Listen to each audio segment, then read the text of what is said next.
All right, real quick little video.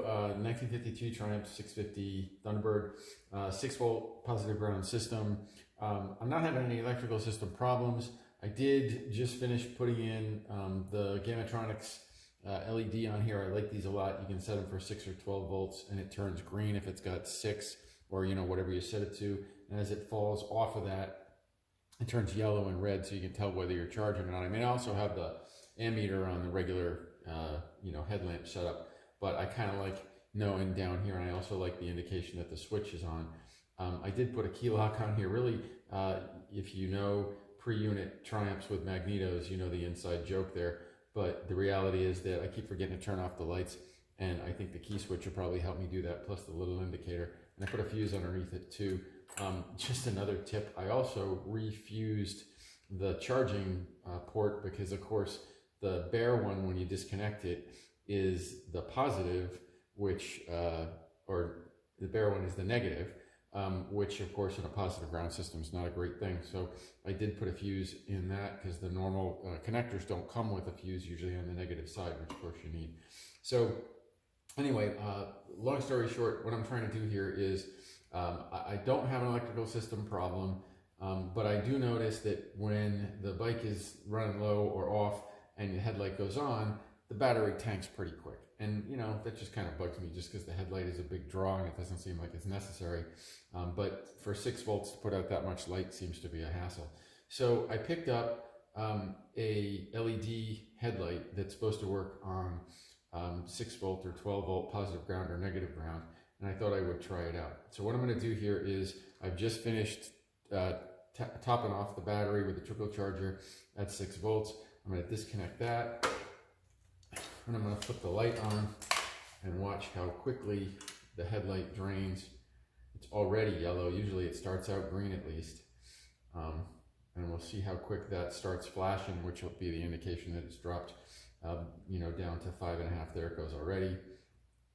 So it's probably down to 5.5 or 5 volts. So the lighting is obviously draining things pretty quick. Not a big deal, but I'm going to try the LED one and see if it lasts a lot longer there. Totally non-scientific, but at the same time, I also want to do 2 other things. I want to look at what the headlight impact is with the LED. That's the low beam, that's the high beam, again, low beam, high beam. That's a Lucas 25 watt, so 6 volt. So, interesting. We'll see what it looks like when we go back to when we go to the LED. This is that 446 bulb. You see them around. I got this one from the Bonneville shop.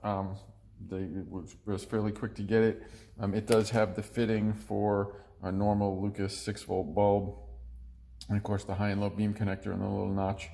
So we'll put that puppy in. I've heard people have some issues with these if they've got a lot of auxiliary electronics that mess with the, especially in a 12 volt system, that break the border and make it think it's a 6 volt system. Since this is a 6 volt system, I don't think I'm going to have any problems with it, but we'll give it a shot and see what we see.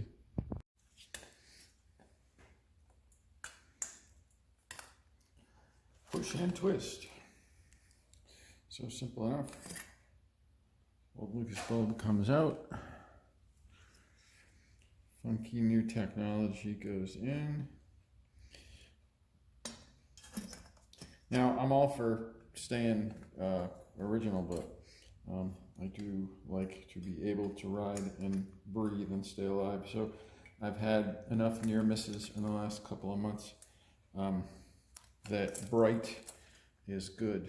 And I've mentioned it before, but I put the Moto Gadget turn signals on this thing, and I had to put a 12 volt converter in to make it all work, but it's been well worth it. I mean, the fact that it's really nice and bright for a turn signal, I mean, compared to the usual bright, I'll take it. And again, I know it's not original, but I like to keep on the road. Okay, so same thing. I've charged the battery back up, topped it off just with the trickle. Everything's all set. The one thing I will warn you about, bulb seems fine, works, but it's a little pickier than the Lucas bulbs in terms of the back and the connector. This is a twist-on connector that's got those oval-shaped pickups on the back of it. And for some reason, this bulb, the LED bulb, is a little more picky, so I had to add a little bit of solder and file it down just to make sure I had a good connection. But it does, it works fine. So here's the after. That's the low beam, that's the high beam. So, you know, it doesn't shift up and down, it just goes brighter and duller. So I will, my old bulb, the Lucas bulb, I think has a shade, or, you know, it actually projects lower. So I will re-aim the headlight a little bit so that it's down a little bit. But, you know, the new bulb is hitting exactly the same location. It's just that both sets of LEDs come on high beam and only one set come on low beam. So I'm happy with that. Oh, what I didn't show you is, of course, the whole time we've been doing this, it's been running off of that battery, and I've still got a bright green light on the charge. So way different draw, which of course, I mean, of course it is. We're not burning 25 watts either way, but you know, huge difference in the amount of drain on the battery. Not that it's a big deal, because on this bike, the dynamo keeps the battery running fine, and of course the whole thing will run without the battery in the first place.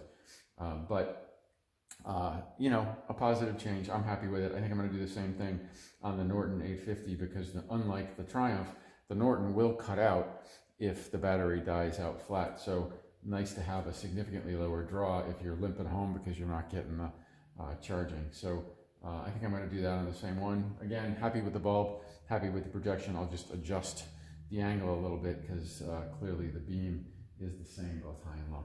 And again, it's still running and we're still green. So good result.